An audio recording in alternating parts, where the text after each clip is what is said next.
Tuhan bersamamu. Inilah Injil suci menurut Santo Lukas.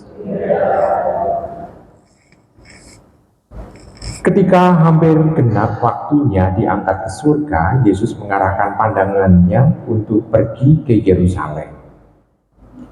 Diutusnya beberapa utusan mendahului dia. Mereka itu pergi lalu masuk ke sebuah desa orang Samaria untuk mempersiapkan segala sesuatu baginya. Tetapi orang-orang Samaria di situ tidak mau menerima dia karena perjalanannya menuju Yerusalem. Ketika dua muridnya, yaitu Yakobus dan Yohanes, melihat hal itu, mereka berkata, "Tuhan, bolehkah kami menurunkan api dari langit untuk membinasakan mereka?" Tetapi Yesus berpaling dan menegur mereka, "Kalian tidak tahu apa yang kalian inginkan. Anak manusia datang bukan untuk membinasakan orang, melainkan untuk menyelamatkannya." Lalu mereka pergi ke desa lain. Demikianlah sabda Tuhan. Ibu, Bapak, saudari-saudari kasih dalam Tuhan, kita bisa melihat di sana bahwa Tuhan Yesus sendiri itu mau pergi ke Yerusalem, tapi melewati dan mau menginap ke desa orang Samaria, melewati di situ. Namun kita bisa melihat penolakan orang Samaria. Di situ tampak bekas-bekas atau istilahnya sisa-sisa dari orang-orang Yahudi yang berlawanan dengan orang-orang Samaria dalam soal kehidupan beribadah mereka, atau dalam soal kalau iman mungkin sama karena menyembah Yahweh atau menyembah Elohim yang satu. Dan kita bisa melihat bahwa mereka dalam tata ibadat atau tata berdoanya pun di tempat yang berbeda. Orang Samaria tidak boleh masuk Yerusalem, orang Yerusalem juga kadangkala tidak boleh masuk ke desa Samaria juga. Tetapi kita bisa melihat kalau dalam nas Injil ini, kalau mereka melewati Samaria menuju Yerusalem, mereka tidak boleh melewati kota itu.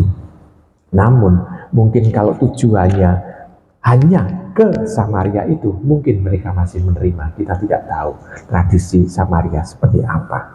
Namun yang jelas bahwa perjalanan Tuhan Yesus ke Yerusalem untuk supaya dia bisa merasakan dan mengalami situasi nasib yang akan menimpanya melalui situasi yang ada di Yerusalem, sengsara, wafat, dan kebangkitannya.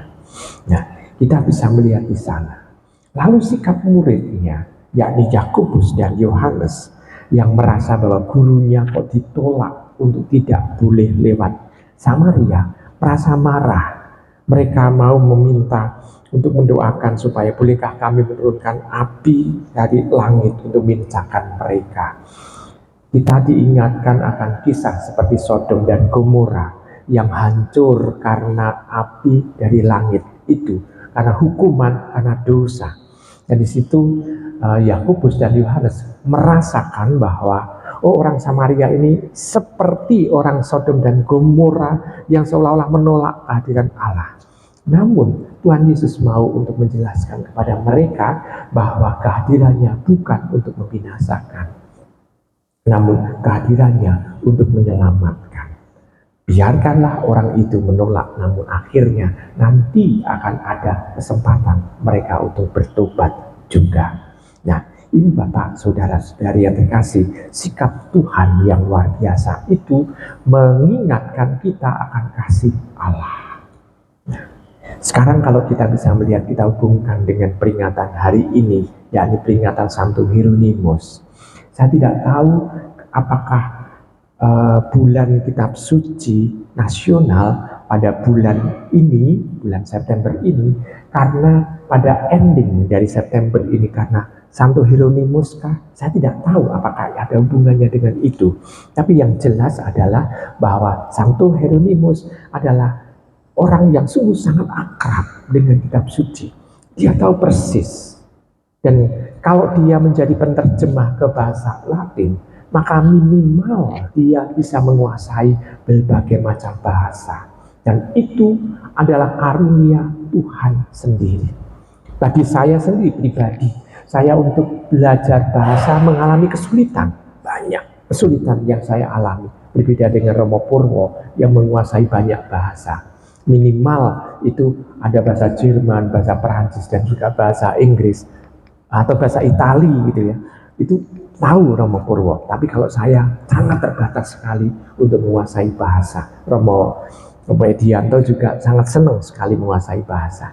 Dan Hieronymus juga kita bisa melihat dia tokoh yang menguasai bahasa pada waktu itu.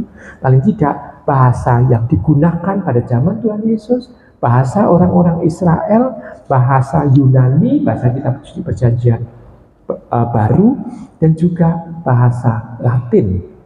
Dan kita tahu di situ kita bisa melihat bahwa penguasaan bahasa itulah yang dipakai untuk menerjemahkan, dan kita bisa melihat kesulitan menerjemahkan adalah bukan hanya sekedar bahasanya saja, namun juga selera dan juga sekaligus sense atau perasaan. Karena ada, kalau dalam bahasa Jawa itu dikatakan ada rasa rasane boso gitu ya.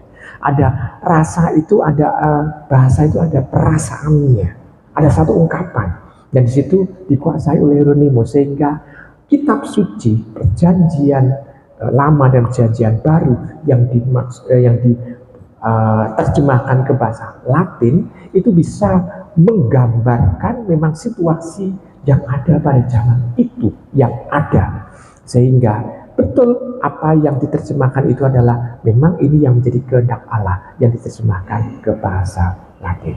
Nah, di situ kita bisa melihat Allah kalau bertindak itu luar biasa. Nah, kalau dalam hubungannya dengan kita pun tidak tahu bahasa Latin, kita tidak tahu bahasa Yunani, kita tidak tahu bahasa Ibrani. Namun Tuhan bisa menggunakan dirinya berbahasa, pakai bahasa Indonesia juga. Tentu saja di situ kita bisa melihat bahwa banyak para ahli menerjemahkan ke bahasa Indonesia. Namun kita tidak hanya menangkap hurufiah dari kata-kata itu, namun juga diharapkan pada saat kita membaca kitab suci, kita juga bisa membaca perasaan Allah pada saat Allah bersabda kepada kita, sehingga kita digerakkan untuk bisa melakukan sesuatu yang indah. Tuhan Maha Kasih, Dia berbahasa dengan bahasa kita. Tidak hanya bahasa Indonesianya, namun juga bahasa itu masuk di dalam hati kita. Tidak hanya dalam pikiran kita, tapi dalam hati kita. Sehingga kita bisa merasakan Tuhan yang sangat dekat, Tuhan yang Maha Kasih, Tuhan yang tidak menghukum kita.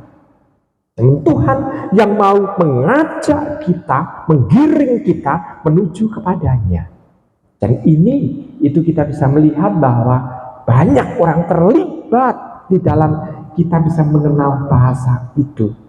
Ya, Ibu Bapak, Saudara, sekasih dalam Tuhan. Maka sekaligus pada hari ini kita juga mau menutup bulan kitab suci nasional. Karena hari besok kita akan membuka bulan yang baru, bulan Rosario. Dan dengan demikian kita juga mau mencoba untuk melihat bahwa dalam bahasa kitab suci kita ini adalah diharapkan mampu menjadi pelaku-pelaku dari rencana Tuhan itu, pelaku-pelaku dari sabda itu, sehingga kitab suci tidak hanya kita hafalkan, namun betul-betul kita kerjakan dalam kehidupan sehari-hari kita. Selamat merenungkan.